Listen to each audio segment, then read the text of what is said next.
کمه ښځه چې خره نه ګرځي سپېره مخ یې نیولی وي او ښه کالي نه اغوندي چیرې ټیکری یې په سر وي او د سر ویښتان یې ببر ببر ولاړ وي چې خاوند یې ورته وګوري د خاوند یې خوا ځینې ګرځي نو خاوند په کور کې نارې کړي زه بل واده کوم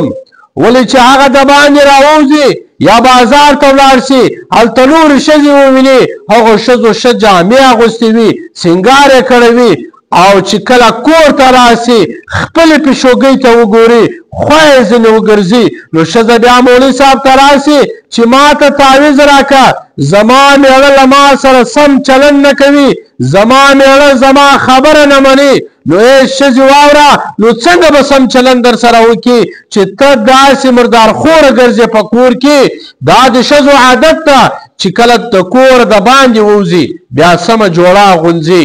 ښه ټیکری په سر کوي یا ډاکټر ته ځي یا مېلمستیا ته ځي بیا سینګار وکړي او کله چې خپل کور ته راسي بیا هغه زوړ پوړنی او زاړه کالي واغوندي کله چې خاوند کار ته تللی وي له کاره څخه ستړی کور ته راسي د دې یو مردار مخ ته وګوري د دې یو مردارې جوړې ته وګوري نو نور هم ستړی شي او کم خاوند چې کار ته تللی وي او ستړی کور ته راسي او د دې مخ صفا وي صفا جوړه یې اغوستې وي نو چې خپلې ښځې ته وګوري نو هغه ستړیا یې ختمه سي نو باید ښځې داسې کار ونه کړي چې د خاوند یې بد ځینې راسي